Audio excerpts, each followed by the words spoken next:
for another day, but indeed, as you can see the statistics on your screens, on 353 available slots for constituency representatives, women representatives, 146 available slots, special interest groups, 5 available slots for workers MPs and 5 available slots for persons with disabilities, and older persons 5 available slots, and youth representatives 5 available slots. Who will be representing you in the 12th Parliament? We look forward, and as UBC, we are always here to bring you every story as it transpires. And staying in the same matter, Kisoro NRM flag bearers, independence clash over party symbol colors.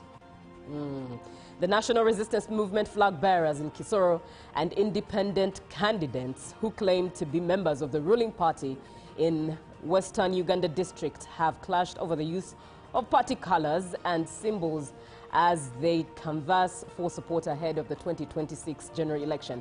Now, during a meeting at Kisoro District Council Hall, the district's NRM chairperson, Dr. Philemon Mateke, directed the district's party electoral commission chairperson, Mr. Mjambere Tadeo, to read a letter from the NRM Secretary General outlining strict rules against independent-leaning candidates using any party symbols, citing violations of the party constitution. Now, Dr. Mateke warned that party members who chose to contest on independent tickets against challenging official flag bearers. And while acknowledging the fact that the Ugandan constitution permits independent candidacy, he stressed that NRM internal rules explicitly prohibit it and bar the use of party identifiers in the campaigns. Quote unquote, he warned if elected, it would be difficult for such candidates to cooperate with the government. Now, matters politics in Uganda aside, of course, one of the stories that was trending all over the world yesterday was the resignation of BBC bosses, that is Tim Davie and Deborah Tuns, who resigned. That is BBC Director General Tim Davie and Head of News Deborah Tuns, who resigned, saying in emails to staff that mistakes had been made. Now, the corporation has been under fire after criticism that a Panorama documentary misled viewers when it edited a speech by Donald Trump, making it look like he was explicitly urging people to attack the U.S. Capitol. Now, I will find out from Joan if that story is one of those that she has for us on the foreign scene. But first and foremost, good morning. This is Good Morning Uganda, and you are watching UBC TV every single day, Monday to Friday. We come to you live from Nile Avenue. Thank you so much for choosing to watch us, and thank you so much for trusting us. Indeed, we do not want to disappoint you. That is the goal. My name is Julie F. Nantaba. I am with Joan Murungi and Robert Chirabo Nyonyintono, the sandwiched man. The way he acknowledged, yes, the sandwiched man. Good morning, Robert. A lovely morning to you, Julie. How are you? Very well, thank you.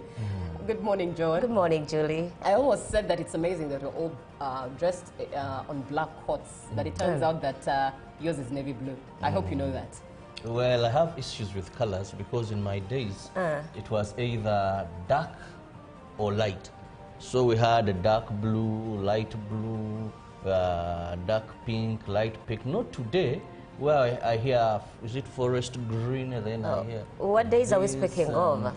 These colors have always 18 existed. what? Or 17? I look like your grandfather. All right, colleagues. Robert, what have you been looking at? Quickly. Well, first and foremost, I've been observing the 166 candidates who began their senior 6 exams. And wishing them the very best. So far, not anything has been reported. At least all seems to be going on well.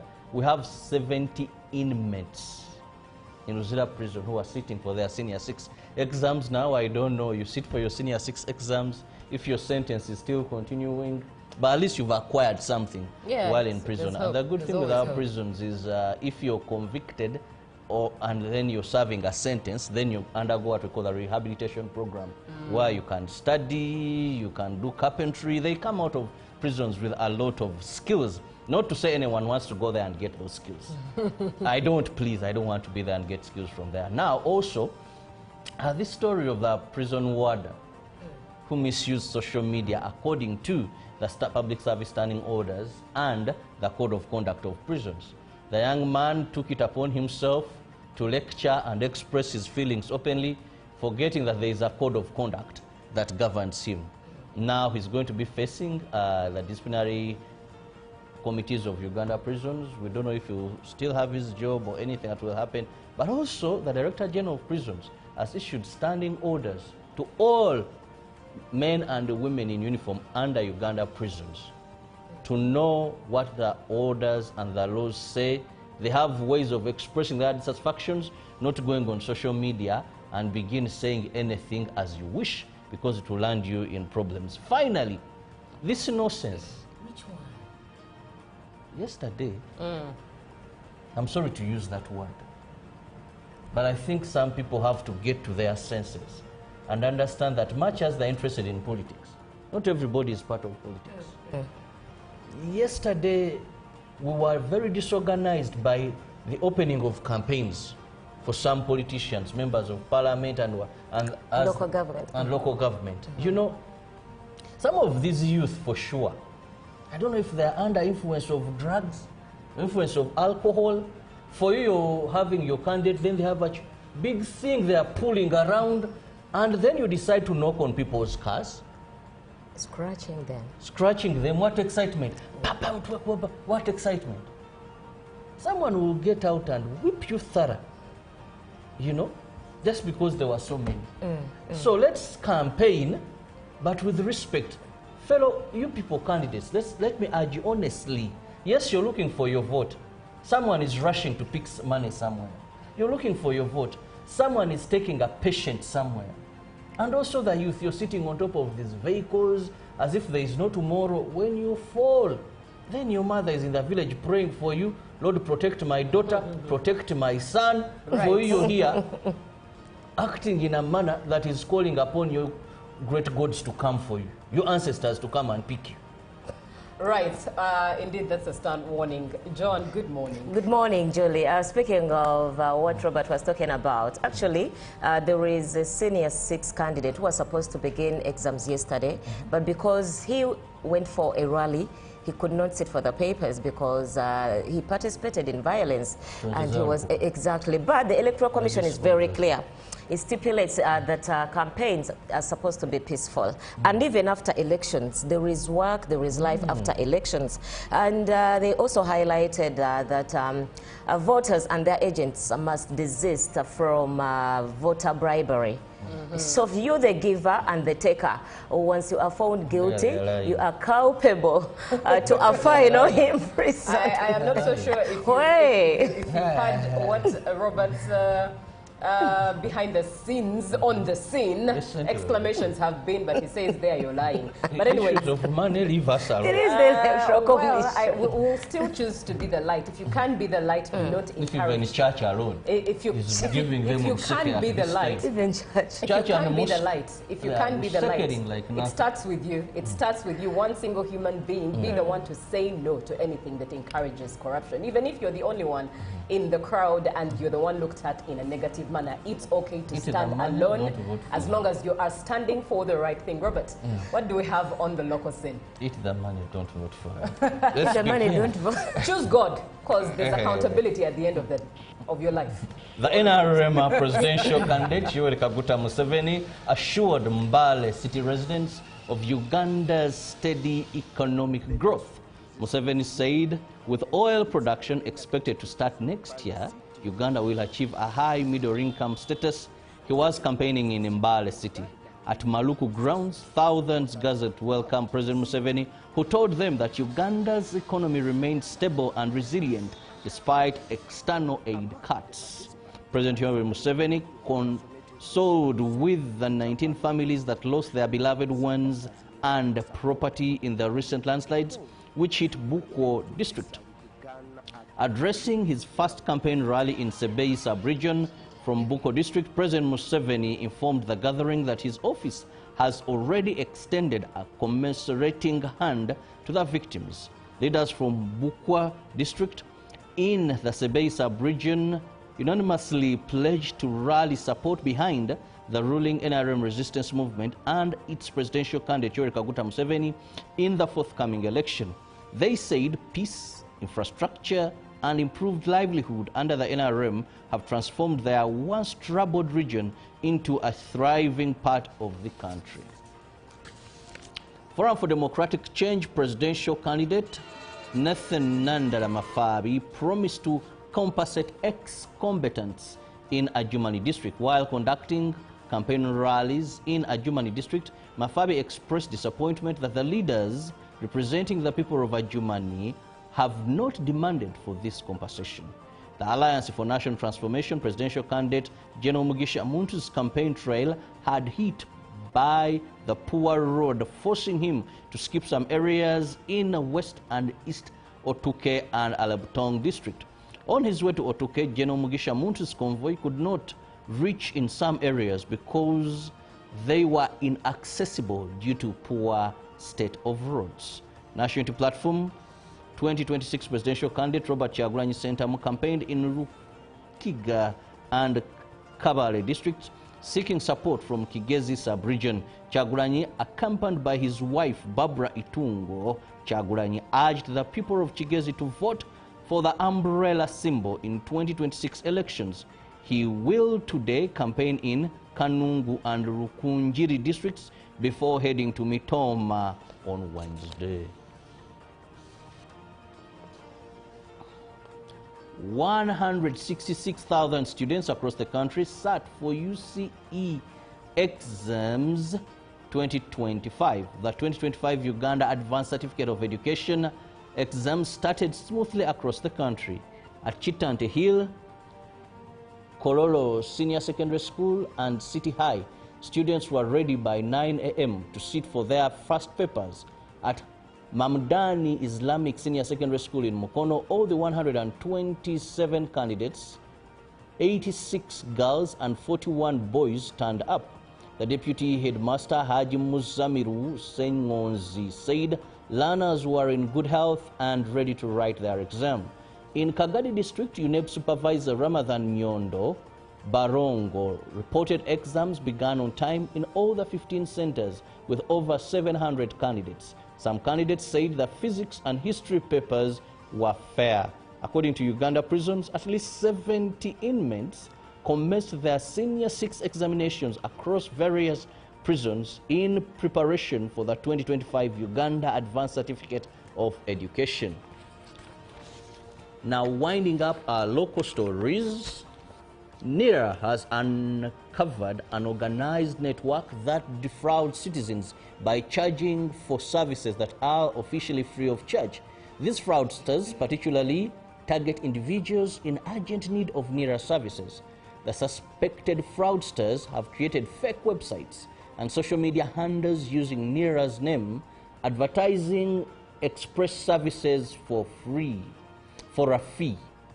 NIRA has appealed to the Ugandan Communications Commission and security agencies to trace and hold these imposters accountable.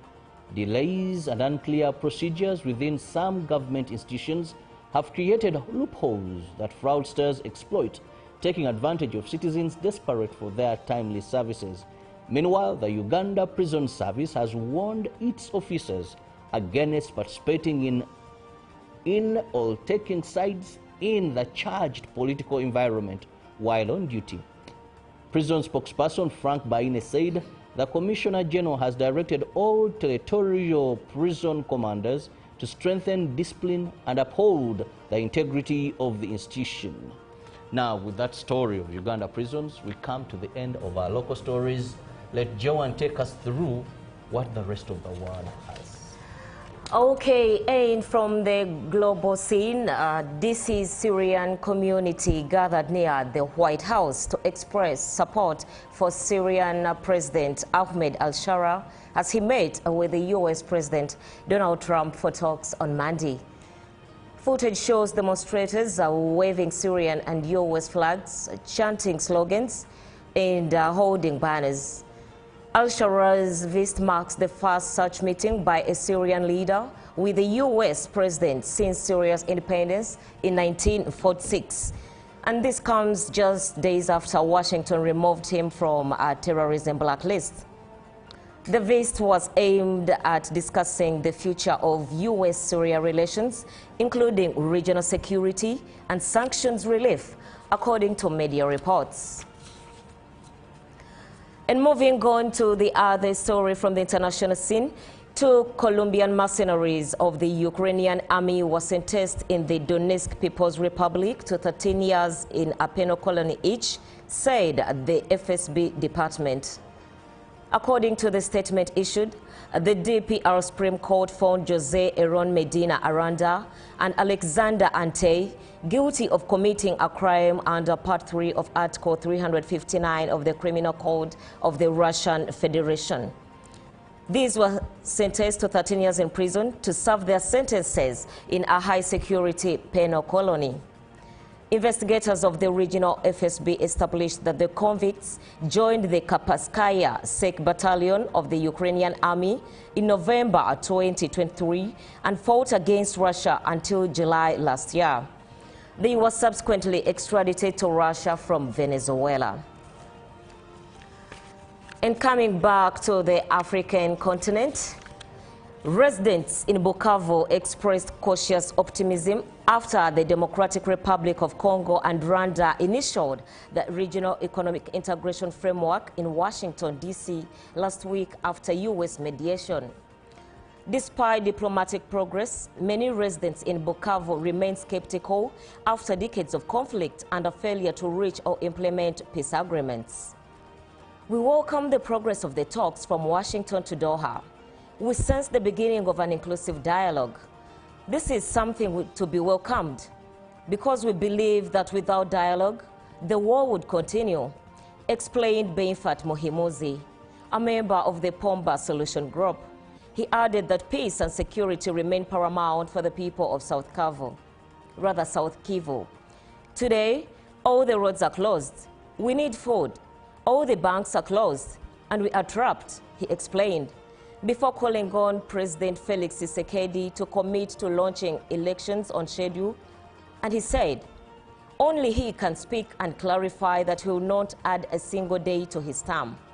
This will calm some minds, and he should also clarify that he will not touch the Constitution. If there are no elections in 2028, there will be other consequences. And what will happen?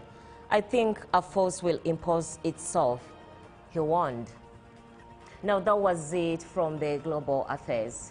All right, thank you very much, John. Now, looking at what we have in the press today, starting off with the new vision, ballot paper printing starts. That is the road to 2026. 83,500 candidates to battle for 45,500 posts. Who will be your next leader? All of that is what we are watching as Ugandans. Now, Museveni campaigns in Bale.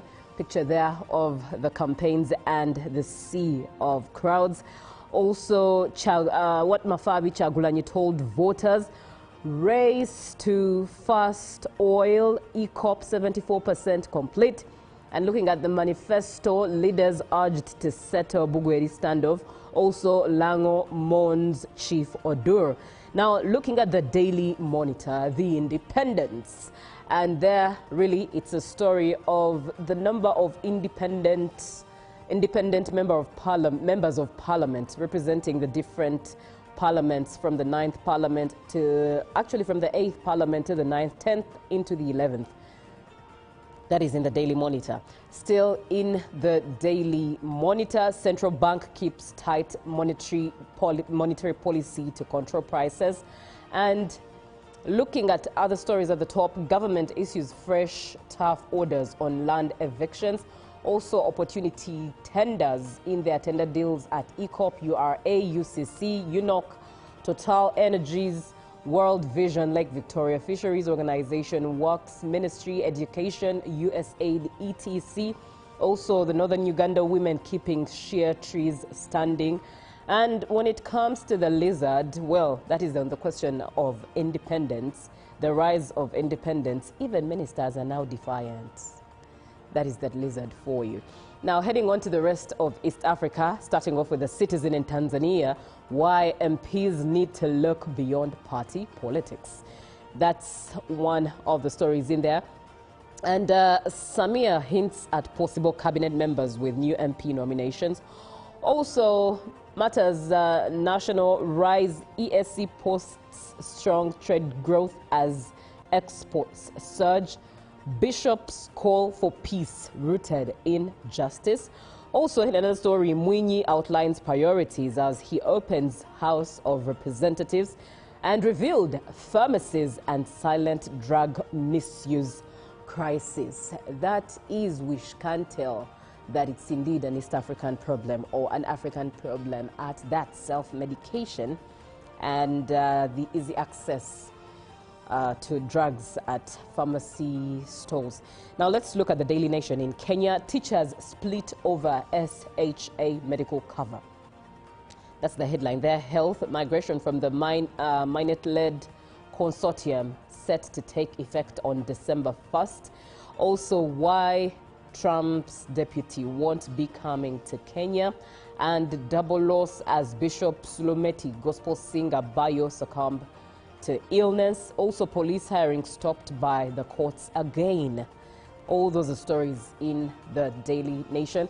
And that brings us to the end of what we have in the dailies today, and of course the news making rounds around the world and locally as well. Good morning Uganda has literally just started.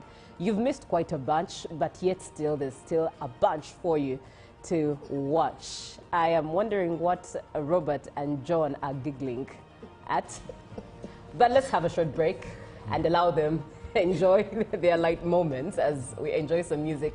The reel is coming on. 0709602592 is the WhatsApp number that you should save and engage in the conversation. Good morning.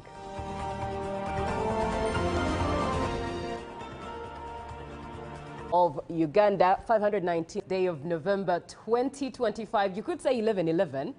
Quite unique at that. But how are you doing? It's an honor and a privilege for us to be here this morning to serve you from UBC TV as we choose the very goal every day, every single day, the vision to inspire Uganda. Now, thousands of candidates vying for parliamentary, mayoral and local council positions yesterday kicked off a 2-month-long campaign period that will climax with the January 15th general elections. A total of 2,711 candidates are contesting for the country's 529 parliamentary seats. And indeed, one that we are looking forward to, who gets in the 12th Parliament of Uganda, 519 available slots. And of course, 2,711 vying for these slots. Many questions, of course, ponder on the minds of Ugandans as to why 529 parliamentary seats in the first place.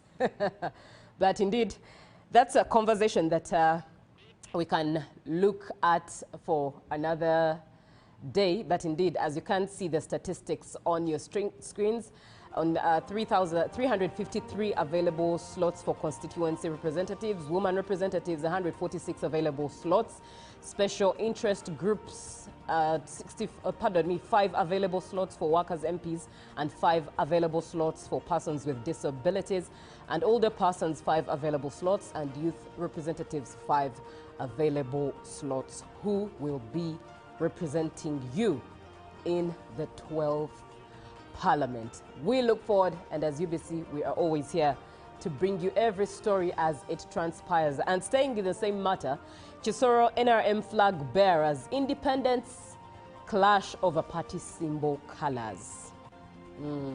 The National Resistance Movement flag bearers in Kisoro and independent candidates who claim to be members of the ruling party in Western Uganda district have clashed over the use of party colors and symbols as they canvass for support ahead of the 2026 general election. Now, during a meeting at Kisoro District Council Hall, the district's NRM chairperson, Dr. Philemon Mateke, directed the district's party electoral commission chairperson, Mr. Mjambere Tadeo, to read a letter from the NRM Secretary General outlining strict rules against independent-leaning candidates using any party symbols, citing violations of the party constitution. Now, Dr. Mateke warned that party members who chose to contest on independent tickets against challenging official flag bearers, and while acknowledging the fact that the Ugandan constitution permits independent candidacy, he stressed that NRM internal rules explicitly prohibit it and bar the use of party identifiers in the campaigns. Quote unquote, he warned if elected, it would be difficult for such candidates to cooperate with the government. Now, matters politics in Uganda aside, of course, one of the stories that was trending all over the world yesterday was the resignation of BBC bosses, that is Tim Davie and Deborah Tans, who resigned, that is BBC Director General Tim Davie and Head of News Deborah Tans, who resigned, saying in emails to staff that mistakes had been made. Now, the corporation has been under fire after criticism that a Panorama documentary misled viewers when it edited a speech by Donald Trump, making it look like he was explicitly urging people to attack the U.S. Capitol. Now, I will find out from Joan if that story is one of those that she has for us on the foreign scene. But first and foremost, good morning. This is Good Morning Uganda, and you are watching UBC TV every single day, Monday to Friday. We come to you live from Nile Avenue. Thank you so much for choosing to watch us, and thank you so much for trusting us. Indeed, we do not want to disappoint you. That is the goal. My name is Julie F. Nantaba. I am with Joan Murungi and Robert Chirabo Nyonyintono, the sandwiched man. The way he acknowledged, yes, the sandwiched man. Good morning, Robert. You can now get all the Chibuzi out with MTN voice bundles. Call all networks. Kubei Dondoro. Buy a 25-minute voice bundle for only 1,000. Or buy any daily voice bundle of your choice. Dial *100 *21 hash and select daily, or use the My MTN app. When we talk together, we are unstoppable.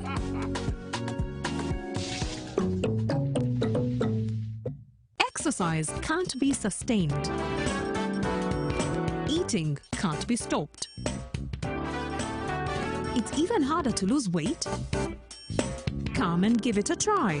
Genshikang L-carnitine chromium capsules, plant extract, scientific ratio, take 3 capsules each time. The active ingredient accelerates fat burning,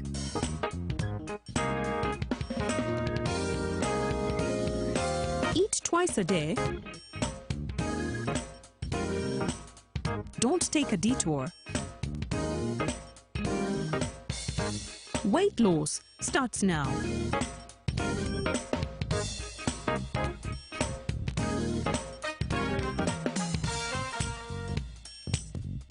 Genshikang L-carnitine with chromium capsules helps you stay in shape. Please follow medical advice when taking this product. For more information, visit our website www.hgo.com or call 0800 335555. Live from UBC Studios in Kampala, this is Good Morning Uganda.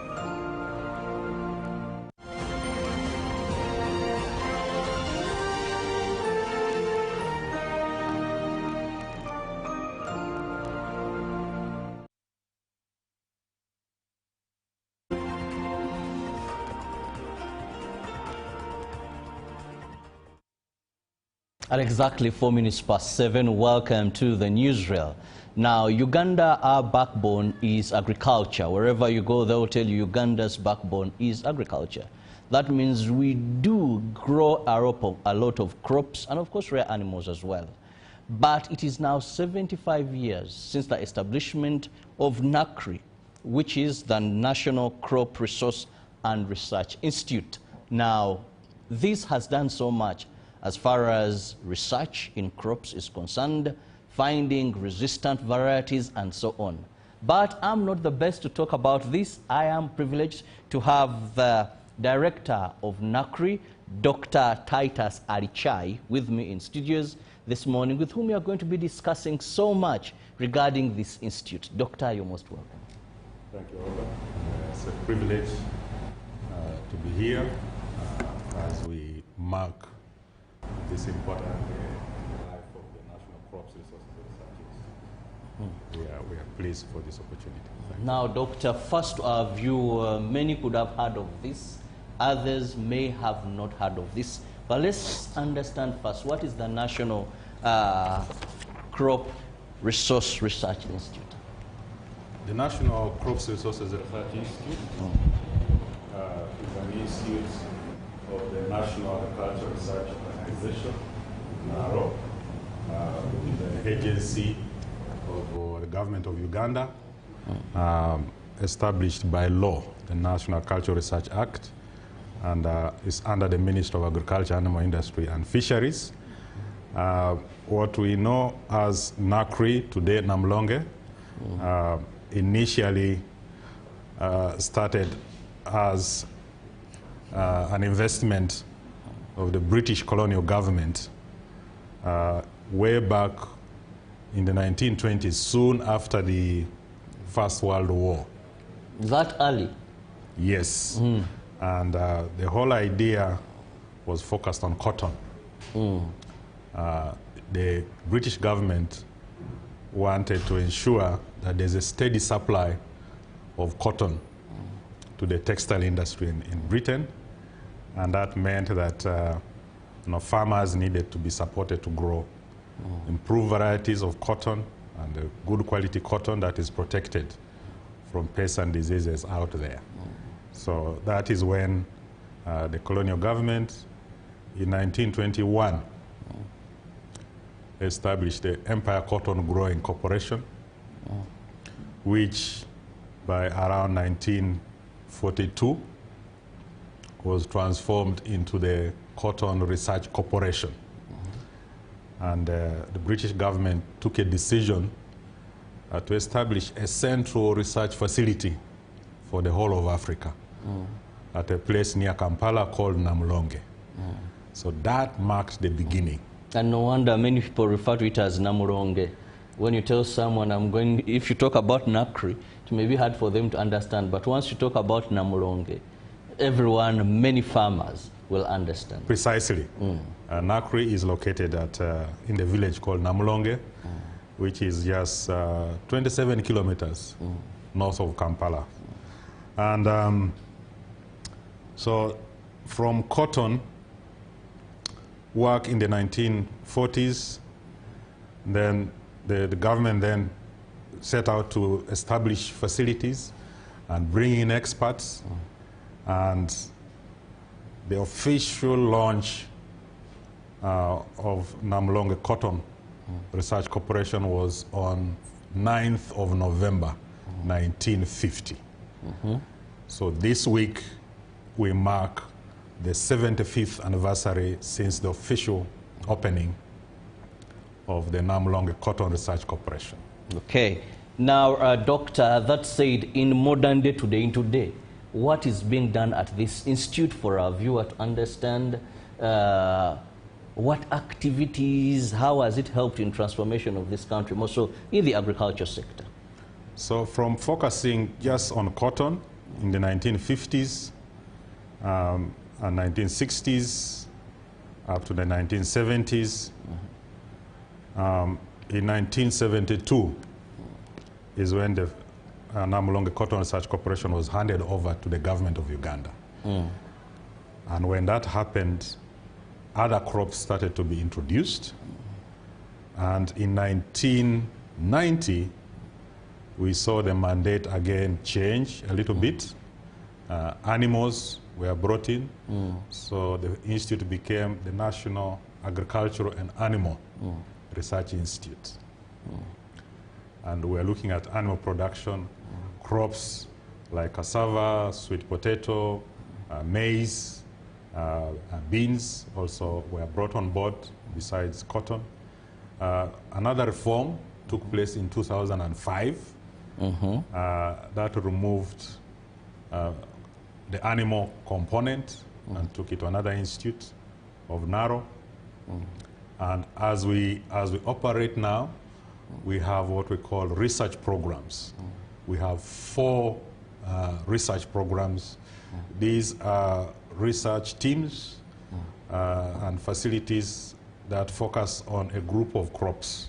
So for instance, we have what we call the cereals research program, whose work covers rice, maize, and wheat. We have the root crops research program that works on cassava, sweet potato, yam, and lately also banana. So that's the RTB program. We have the legumes program, whose focus is on common beans and soya bean. We have the horticulture and oil palm research program, whose work covers vegetables, fruit trees, spices, essential oils, and oil palm. So those are our key research programs, and we have a key unit called the Biosciences Unit that is on applying application of modern biosciences to improve our work on all this range of crops. So in a nutshell, we work on minimum 20 different crops. Now, when you talk about working on 20 different crops, what do you exactly do? How has this helped the farmers in Uganda? So the centerpiece of our work is developing new crop varieties. And we develop new crop varieties to address the needs of farmers, consumers, and also industry, because some of these crops provide actual raw material for industry. So what do? We always want better varieties for all these stakeholders. Varieties that give higher yields, varieties that are tolerant to stresses in the environment, like diseases, pests, or drought, even flooding. We want crop varieties that have high nutrient contents, better vitamin contents, better protein contents, better starch, and things like that. So that's one key area that we need to deliver superior desired varieties to the farmers and other end users. The other key priority we have is on availing seed of the improved varieties. So it's not good just have a good variety, but there must be seed of that variety. So we produce the initial stock of seed of the new varieties that we avail to seed companies to multiply further and sell to farmers. Sometimes we use the route of local seed businesses. There are farmers in the communities who actually do seed production as a business. So we avail this good seed to them so that they can do their business. Sometimes we work with communities, just provide these seeds through their own efforts. They might apply for themselves. So that availing seed of improved varieties is a key function. But also we have helped to nurture seed systems for the different crops. Do we go through a seed company? We have helped to build the capacity of seed companies. We have helped to establish different supply channels. We provide technical backing. We provide what we call breeder seed. And as we talk in this country, we are confident and glad that we have helped to build seed systems for different crops. And that's why these varieties are actually available to farmers. Once the seed is available, our focus turns on now the production environment in the field. that we need to build resilience around these crops, give them the best environment to give us the best yields. So we developed cultivation methods. We developed solutions to control pests and diseases so that the crops are free and give us the best yields. And also now in the era of climate change, we also address how best can our farmers navigate around these impacts of climate change. And the other main function is actually our connection with the communities. We do demonstrations, we go out there and train farmers, extension workers. We engage with the private sector industry. They come and tell us what is needed out there on the supermarket shelves that we can derive from the crops. So those are our areas of focus as the National Crops Resources Research Institute, Namulonge. Well, so much work there, and of course you see the importance of this institution because really farmers face a lot of challenges. When you talked about developing seeds that are resistant with high yields, and then also you talked about the nutrition value. I think that is very important for every farmer. But doctor, this also brings me to ask you, research is very good, and I must commend Namulonge. I will continue using Namulonge. No problem. Nakri is something for my sister Tina here and so many there, but usually for us, the ordinary person, we know one thing, the farmers, we know Namulonge. Talk about Namulonge. Now, how are you going to improve trickling down this research, these products to the people? For the maize, I love the way you do it. You go and just say, give me longe this, literally meaning give me maize variety from Namulonge. Now you have numbers also. Here is it longe 6, longe 8, longe. But many times I've found farmers with challenges, yet you already have the solutions. I went to some area, I think they had cassava. Does cassava suffer from cassava wilt? Cassava brown streak disease. Yeah, cassava brown streak disease. No, with science, I go slow. Now, yet you had a solution. So these people were suffering, telling their member of parliament, complaining here, Nemawogo, it was in some place in Busoga. And then I told them, but you people, in my area, this is no longer a problem. Because Namulonge, Nakri, already discovered something. Science sorted this problem long time ago. And they thought I was even lying. Because one told me it is impossible. How can cassava not what? They were burying it, then after removing it, then putting it in water. I had to come and I was given these, and then we transported them, and the problem is solved. So there is so much problems that the farmers have there, yet you already have the solutions. So how are you going to improve after 75 years that connection that people don't make losses, yet the solution is already there? Thank you very much, Robert. And through our efforts, we have actually developed over 200 different crop varieties. And most of these are being used by farmers. One area, of course, going forward, we want to improve is our connection with the communities. How do we better connect with the communities? In the past, somehow our focus and by mandate was so much on research and developing these varieties. And other arms of government were responsible for taking whatever we come up with to the farmers. But we are saying now, we need to do more. We need to promote these innovations that we have come up with. So at least somebody needs to know that such a good variety exists. So we use opportunities like now the media to create awareness. And that's part of the reason we are here, and we thank UBC for being a big actor in that. We want to use digital solutions media, social media, reach communities, and also partnering with grassroots institutions, the CBOs, the NGOs, so that they can host our demonstrations.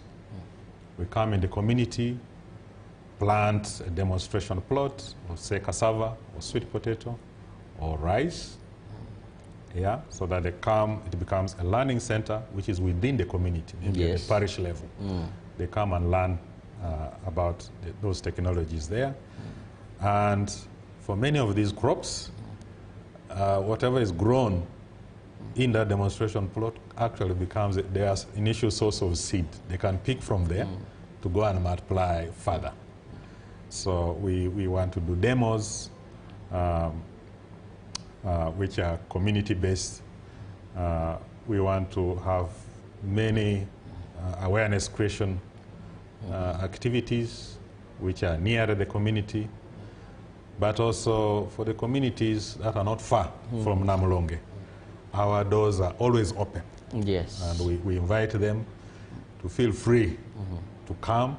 And every week we do receive farmers from different places, local leaders from different places.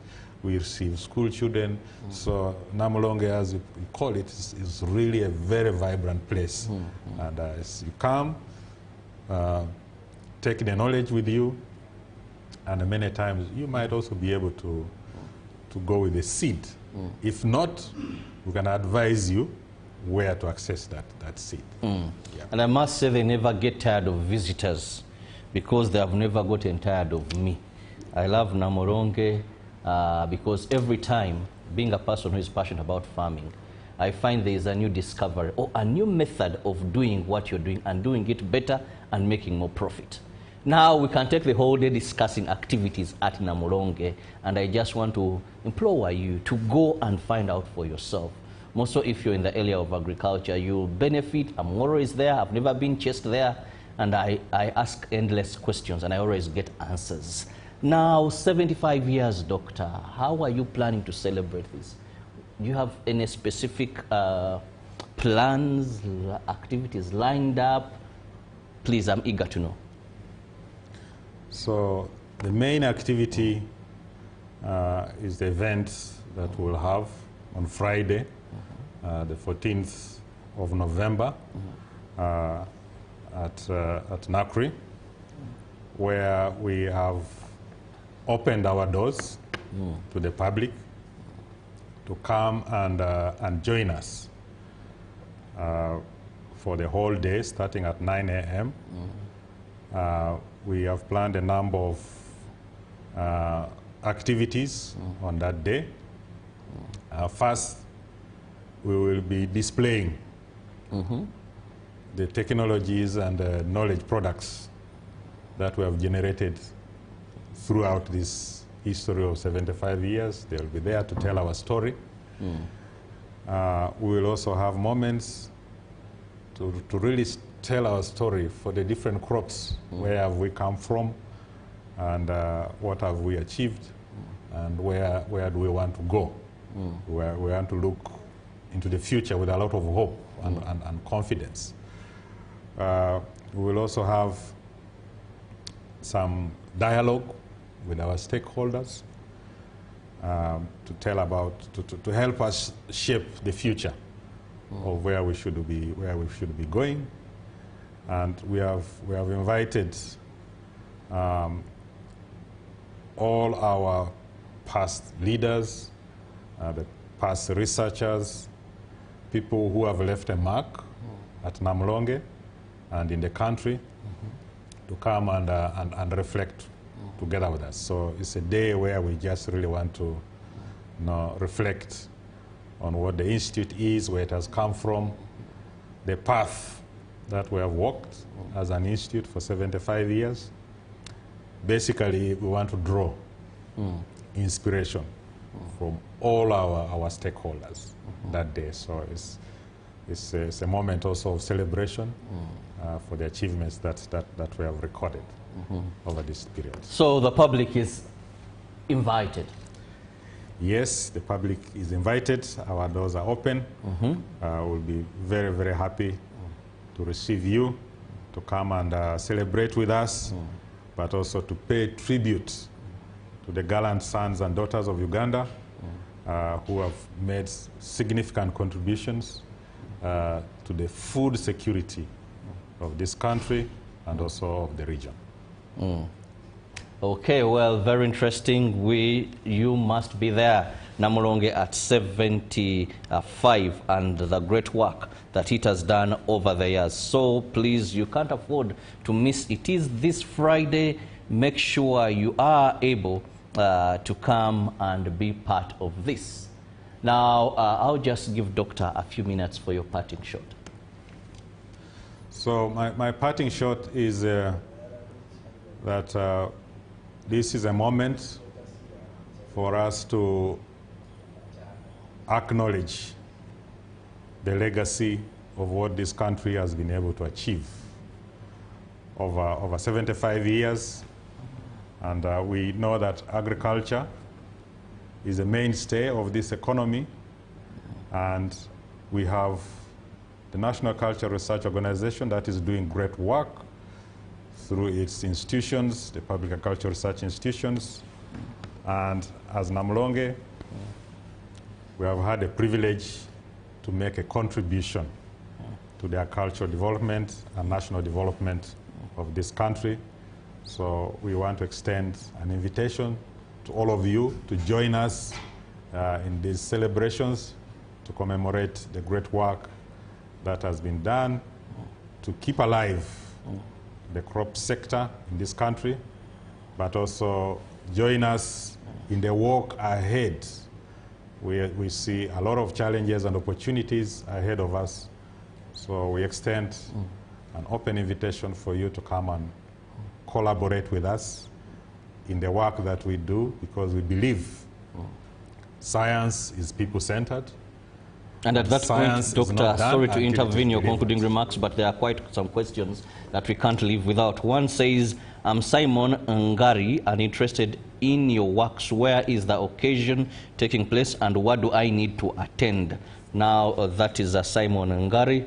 Then we also have here, cassava, a key food crop, is increasingly threatened by diseases like brown stroke and mosaic, which endangers food security. There has been research on developing GMO cassava to resist this disease. Could the director comment on the progress of this research and also clarify whether GMOs are actually harmful or misunderstood? From William in Entebbe. Now we also have greetings in the name of Jesus Christ, watching from Kawala, Kampala. Thanks for the show. My question to sir in studio, I'm a farmer mainly growing maize and beans. How can the two types of crops be kept for some time? Bean insects and maize are disturbing farmers, forcing people to sell at low prices. Do you have some good plans for the farmers? And finally, okay, let me just end at those. Time is not so much on my side. We have the issue of cassava and maize, insects disturbing. We have the issue of GMOs, and I think you talked of something maize resistant. So let's just look at those, Doctor. So where the event is, again, on the event to celebrate the 75 years, will be held at Namulonge, at the National Crops Resources Research Institute, NACRI, on 14th November, Friday. And you just have to present yourself. There's no entry fee. It is an open event, so you're most welcome. True, the history of cassava in this country has been so much punctuated by diseases. The cassava mosaic disease and cassava brown streak disease. So using biotechnology, which is one of the modern biosciences, we have actually developed lines of cassava that are resistant to all the viruses that you can think of. So these are with us at the Institute. We are keeping them, waiting for the right law on biosafety to be passed and the regulations that come with it. And once we have that, these varieties will be available to the farmers.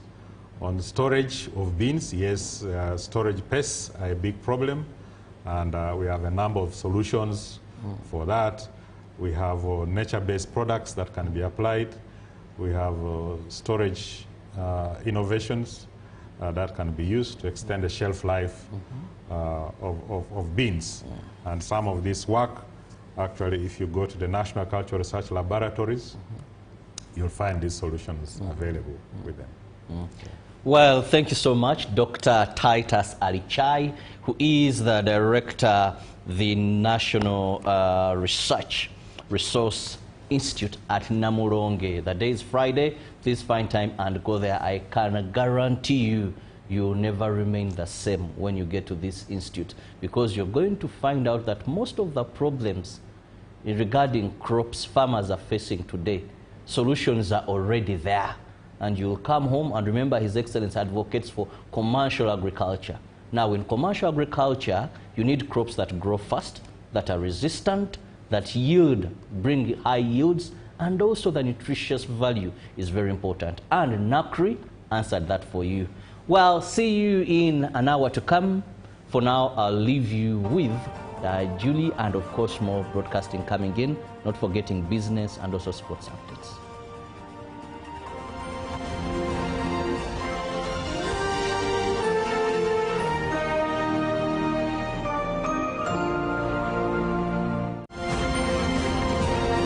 Live from UBC Studios in Kampala, this is Good Morning Uganda.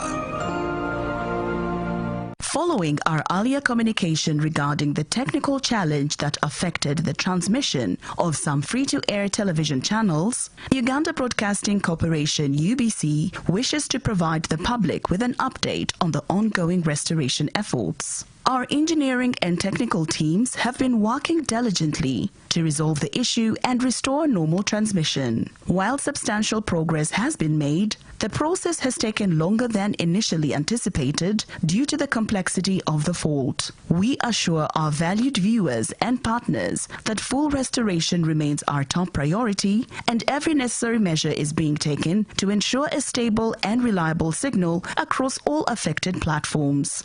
In the meantime, we kindly advise viewers to rescan their TV sets to access the available channels. This will ensure that you can view the channels that are currently broadcasting without interruption. UBC sincerely apologizes for the inconvenience this disruption has caused and appreciates the continued patience and understanding of our audiences as we finalize the recovery process. Further updates will be provided through our official communication channels as progress continues. For additional information, please contact Public Relations Office, Uganda Broadcasting Corporation UBC, email info@ubc.go.ug or +256 703 826 623. Live from UBC Studios in Kampala, this is Good Morning Uganda.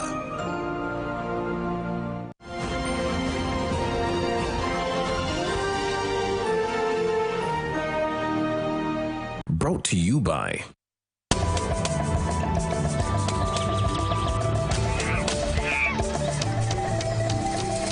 Uniquely Ours.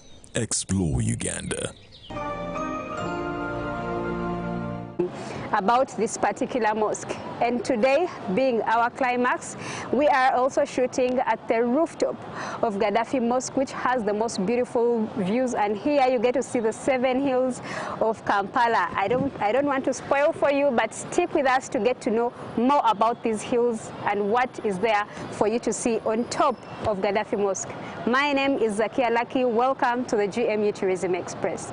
We are at a strategic location where you get to see the 7 hills of Kampala, and with me is again Muhammad, who has been exhausting religious tourism with us, especially in the Islam tradition. He's going to be introducing himself to you and telling us more about these hills.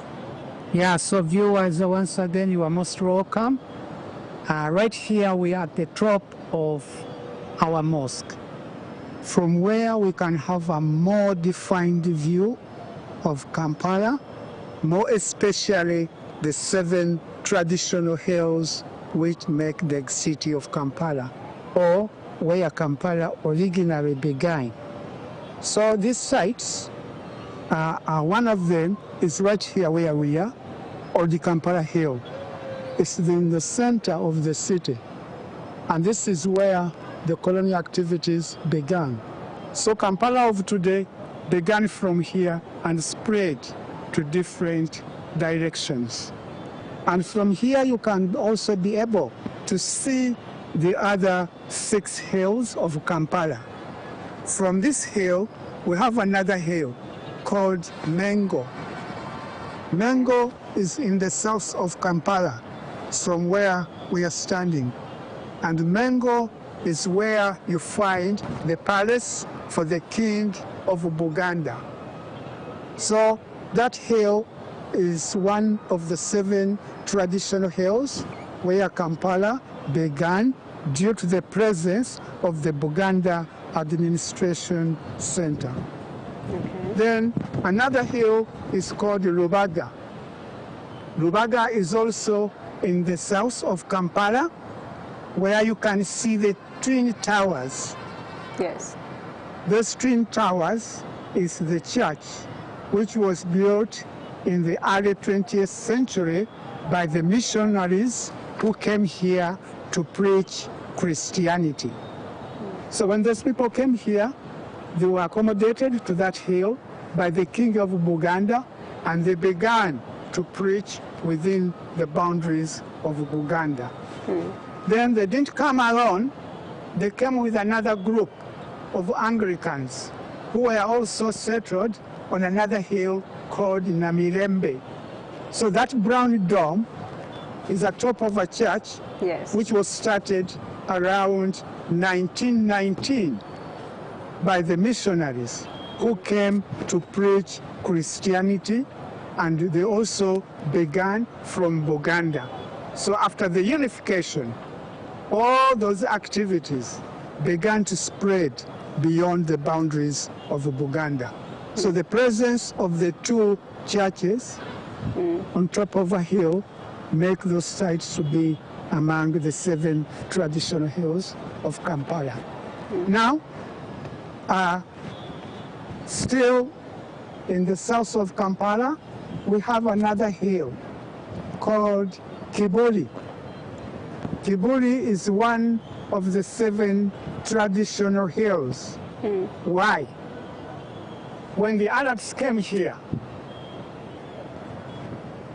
while here, they managed to attract some locals because of their tradition of praying. And some people were convinced and voluntarily chose to become Muslims. So among those pioneers were some members of the Buganda royal family. So after converting to Islam, these people, some of them were not as interested in the traditional religion practiced here by the locals. So after converting to Islam, they chose to relocate from the Buganda Palace and went and established their mosque on top of that hill. So that's where today you find one of the old mosques in Kampala. Yeah. Then another hill is called Nakasero. That area where you see the towering buildings. That area became more administrative after the colonial activities were relocated from here and established their offices on that site. So that's where today you find the Parliament of Uganda, the ministries and embassies, 5-star hotels, post office, the High Court of Uganda, all located to that part of Kampala, including the Presidential Lodge. Yeah, like today, you can see the white building. Yes.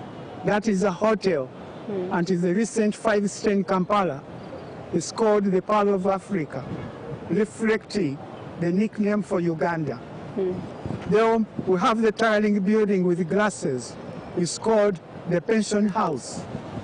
It's also meant to generate more income to our National Social Security Fund. Then we have Sheraton in Kampala, the off-white building. Okay. That is the first 5-star in Uganda. Yeah. Then also have another hill, and that hill is just behind the domes. And that hill is called Makerere. That's where you find the first public university of East Africa, which is over 100 years. Yeah. So, in brief, that is Kampala, according to the 7 traditional hills. To remind you about those hills, we have hill number 1, that is Old Kampala. Hill number 2 is Mengo, where you find the palace. Hill number 3 is Rubaga, where you find the Catholic Church. Hill number 4 is Namirembe for the Anglican Church. Hill number 5 is Makerere for the university. Hill number 6 is Nakasero for the administration area. Then hill number 7 is Kibuli, where you find one of the old mosques in Kampala.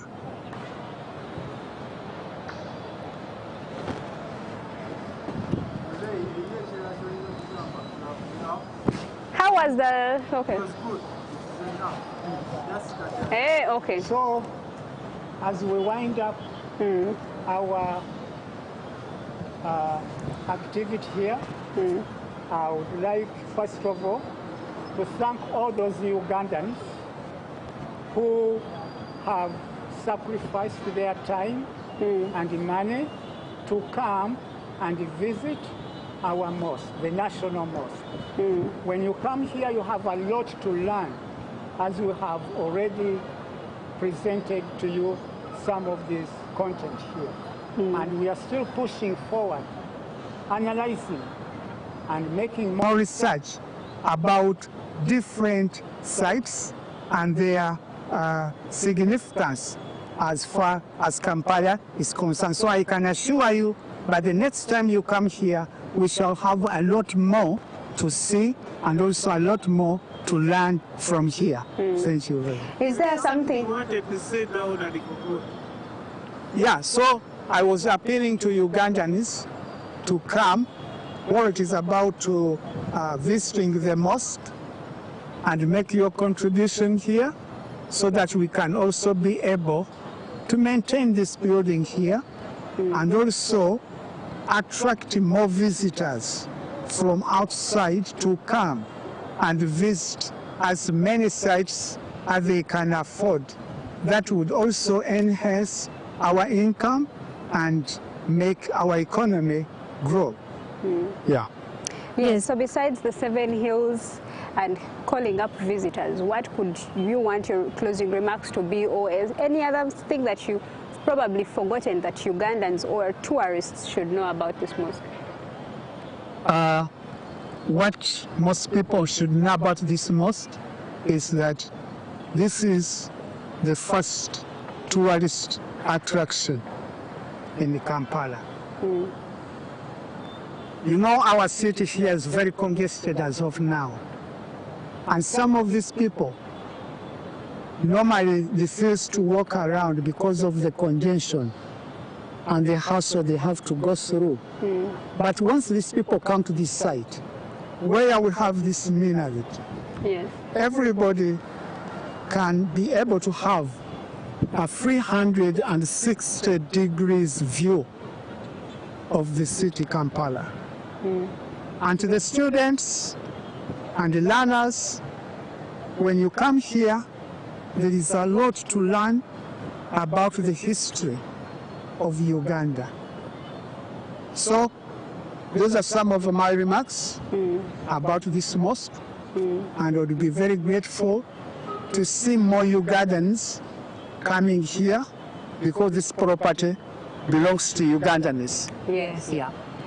And to you that has lived in Kampala over the years and has not taken a step to visit this mosque now, make it a point. We just give you a review about it, but make sure you visit it and also get to see with your eyes. It has been religious tourism, interesting as it is.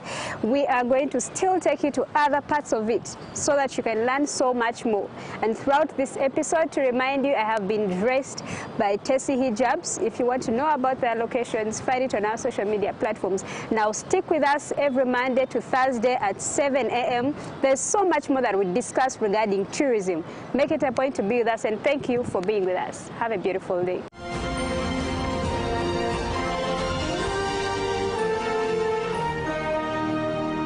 Brought to you by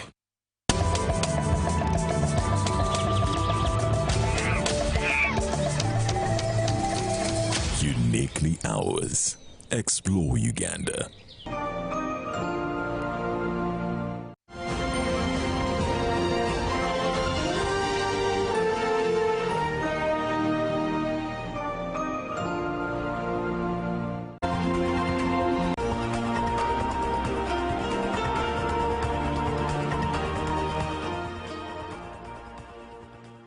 Good morning to you once again. Welcome back from GMU Tourism Express. Great information and interesting one.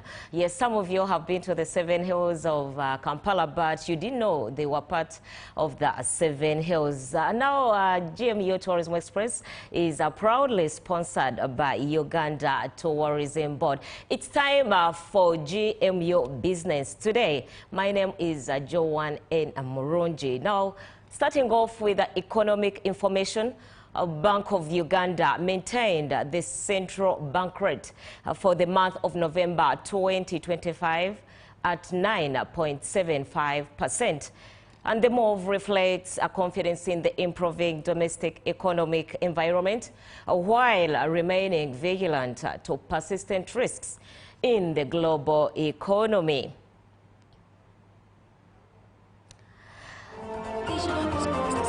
Commitment to safeguard price stability and contain inflation while supporting sustainable economic growth, says Michael Watingego, the central bank's governor. The CBR band remains at +/- 2 percentage points, with the rate discount and the bank rates set at 3 and 4 percentage points above the CBR respectively, resulting in a rate discount rate of 12.75% and a bank rate of 13.75%. The MPC considers the current CBR level appropriate for maintaining inflation around the medium-term target of 5%, while supporting economic growth and socio-economic transformation. The governor updated the nation on the current state of the economy, inflation indicators, and the evolving domestic and global risk environment. Inflation has remained subdued, supported by prudent monetary policy, a stronger exchange rate, and favorable energy prices.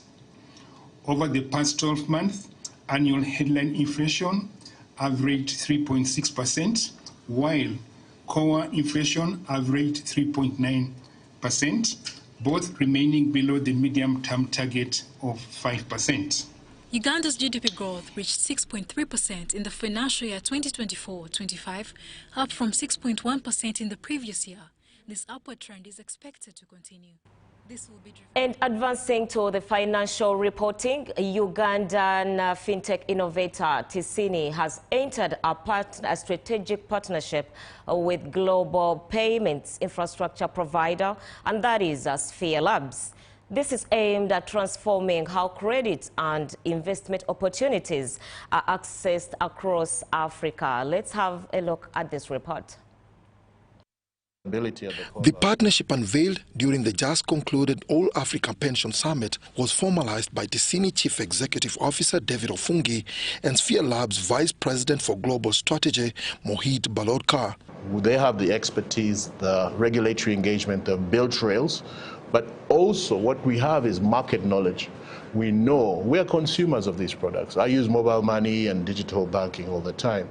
So the partnership means their rails, our domain expertise, partnerships, and knowing what the problem is in terms of credit and investment is where this marriage comes from.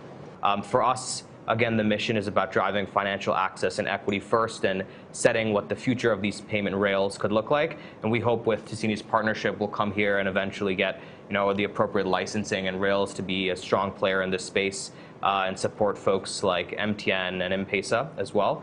Through this collaboration, Tessini will leverage Sphere's advanced payment and tokenization systems to scale AI-powered credit delivery and tokenized investment products.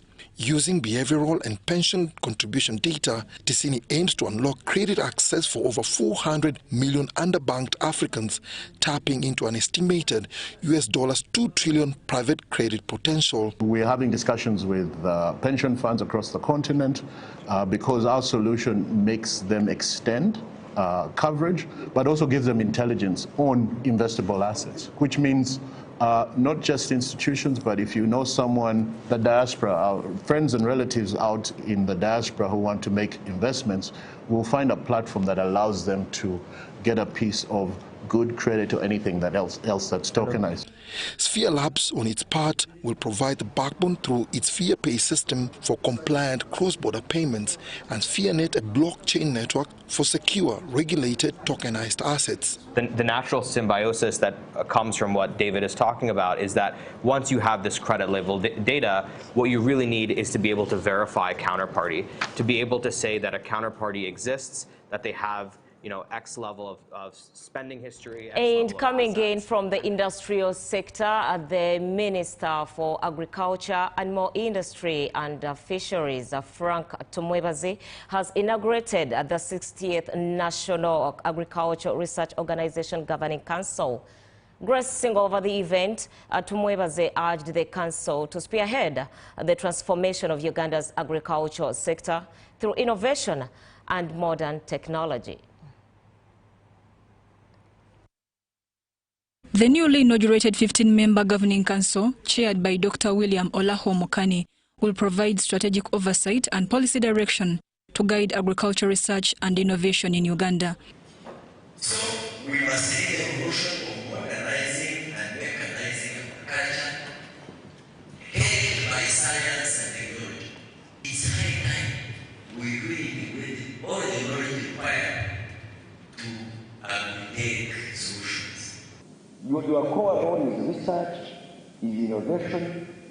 You put to us the evidence, and then it's upon us to design a policy, to design programs based on the evidence that put in place.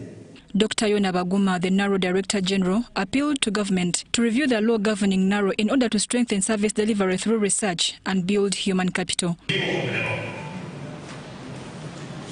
law that established NARO, that framework of minister, requires some kind of aligning and working to make sure that NARO is able to focus on our core business of research and above all, remain relevant to emerging areas of research, both nationally, regionally, and globally. We pray that during the term of service of this council, we'll be able to see this law reviewed. Dr. William Olaho Mokani, the new board chairperson, emphasized the need for ministry support to advance climate-smart agricultural innovations. Example like this, a climate-smart program, we have not, the coordination has not been so strong as the council we were concerned, but we believe that the PS is here, he will take on this so that we really move. I am very sure that NARO, given the facilitation in this program, will move very fast so that we really achieve our obligations as far as climate smart program is concerned. The inauguration of the 6th NARO Governing Council marks a renewed commitment to transform Uganda's agriculture through science, technology and innovation. Marina Mkose, UBC News. Now, overseas, Uganda made a bold statement at the World Travel Market in London, and they were showcasing the power of women in leadership and the country's growing influence in global tourism. Let's have a look at what transpired.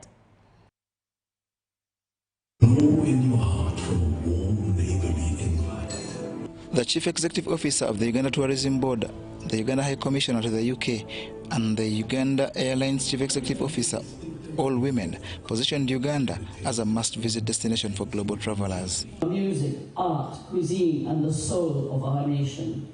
We invite the world to explore Uganda, to invest in her potential, and to experience her wonderful place world firsthand. Tourism in every country is one of the most powerful tools for development and diplomacy. It creates jobs, empowers communities, and builds bridges between nations. The Uganda that you experienced possibly before, a year or two ago, is not the same Uganda. We are starting to embed sustainable tourism in all our activities. So if you came before and saw the gorillas, or you went to the eastern part of Uganda and enjoyed the land of 1,000 waterfalls, we talk about 1,000 waterfalls because Uganda is actually a water basin of sorts. We're home to 165 lakes, 40 of which are crater lakes. So imagine, again, a place on earth where everywhere you look, there's a water source. The highlight was the Grand Uganda Night hosted by the Uganda High Commission, featuring rich cultural displays, music, and cuisine. This great country, you've heard, you've seen, you've felt. What more? It's just to invite you to come to the Pearl of Africa.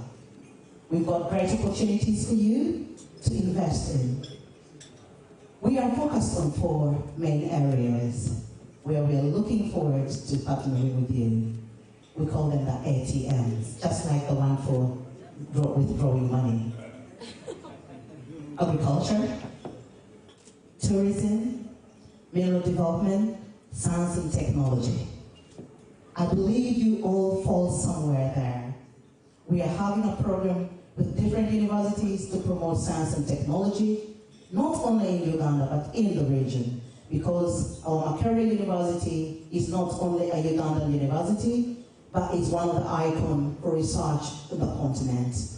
The event attracted UK travel experts, journalists and investors who praised Uganda's unique offerings. Through compelling presentations and vibrant engagement, Uganda's delegation sealed new partnerships and boosted global visibility.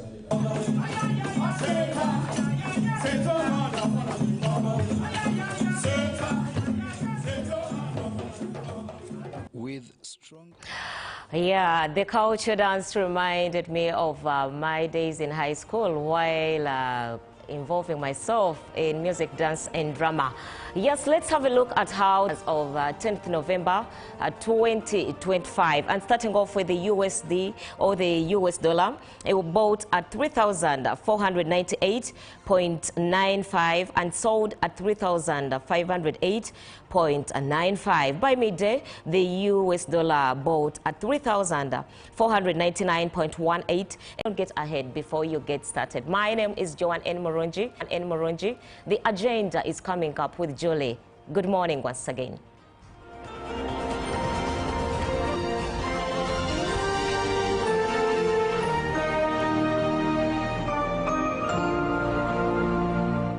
Live from UBC Studios in Kampala, this is Good Morning Uganda.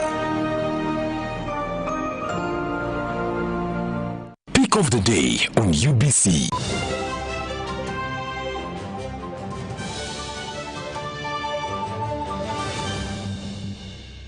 Was brought to you by... I'll call you every day, yeah, yo, baby, don't know. You can now get all the Chibuzi out with MTN voice bundles. Call all networks. Kubei Dondoro.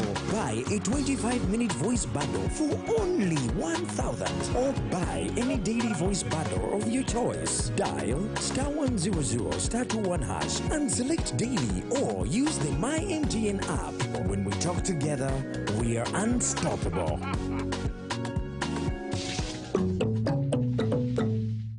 Exercise can't be sustained. Eating can't be stopped. It's even harder to lose weight. Come and give it a try. Genshikang L-carnitine chromium capsules. Plant extract, scientific ratio. Take 3 capsules each time. The active ingredient accelerates fat burning,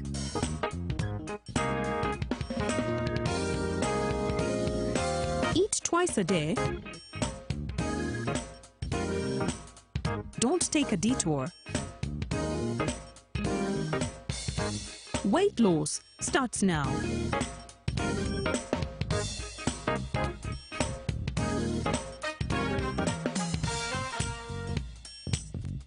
Ginshikang L-carnitine with chromium capsules helps you stay in shape. Please follow medical advice when taking this product. For more information, visit our website www.hgo.com or call 0800 335555. Following our earlier communication regarding the technical challenge that affected the transmission of some free-to-air television channels, Uganda Broadcasting Corporation UBC wishes to provide the public with an update on the ongoing restoration efforts. Our engineering and technical teams have been working diligently to resolve the issue and restore normal transmission. While substantial progress has been made, the process has taken longer than initially anticipated due to the complexity of the fault. We assure our valued viewers and partners that full restoration remains our top priority and every necessary measure is being taken to ensure a stable and reliable signal across all affected platforms. In the meantime, we kindly advise viewers to rescan their TV sets to access the available channels. This will ensure that you can view the channels that are currently broadcasting without interruption. UBC sincerely apologizes for the inconvenience this disruption has caused and appreciates the continued patience and understanding of our audiences as we finalize the recovery process. Further updates will be provided through our official communication channels as progress continues. For additional information, please contact Public Relations Office, Uganda Broadcasting Corporation UBC, email info@ubc.go.ug or +256 703 826 623. Every Wednesday, live in our studios in the heart of Kampala. We have to change the political culture in this country, really. Who has bewitched Ugandans? I want to assure you, as government, we shall do whatever it takes to ensure that Ugandans are safe. We have conversations that have analysis, explanation. This law society, this union of theirs, because they want a job everywhere, they want to be this, they want to be that, they want... No. We know it's a union. You cannot be making a road, bitumen grade 1, in Congo for 5 billion. But not every truth is fact, and not every fact is truth. The argument that the General Court Martial is responsible for peace and stability is without basis, either in law or in fact. We have been told how Napoleon was a great orator. Now, Napoleon cannot help me get food. They told me combine harvesters in Saskatchewan. I don't know where Saskatchewan is. This is a geography we're taught. Instead of teaching me how to preserve Mabera forest, they're teaching me about Rhineland. This is a problem we got. We cannot run away from it. Right now, you hear very disgusting stories of members of parliament. Instead of discussing the details of loans, they ask for their cuts. Every Wednesday, 10 p.m. on your public broadcaster.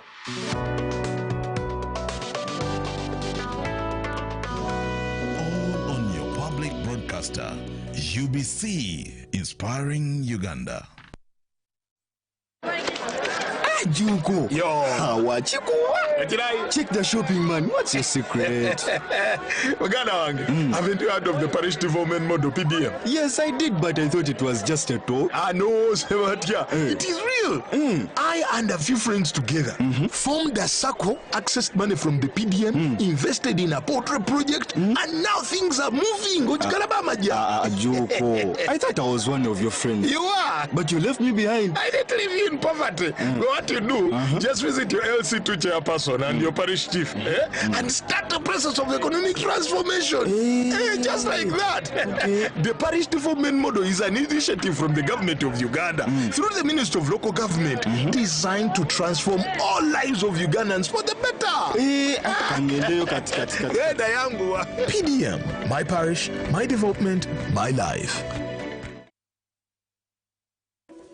In a nation hungry for truth, a world where every story matters, there exists a beacon of trust and reliability. For decades, they've been our voice and our window to the world, holding the mirror of our history. With 4 TV stations and 11 radio channels spanning 27 languages, they stand as guardians of information, defenders of truth. With Mascari Heritage Advantage, they uphold every citizen's right to reliable and free information. Their archived stories shaped our past and illuminate our present. Yet now, as new challenges arise and the world evolves, their mission faces its greatest test yet. Be part of our journey and let's navigate the unknown, uncover the untold, and safeguard our future together. Tune into your public broadcaster, for it is the intersection of trust and truth. Because to UBC, your story, and every voice matters. UBC, inspiring Uganda. Live from UBC Studios in Kampala, this is Good Morning Uganda.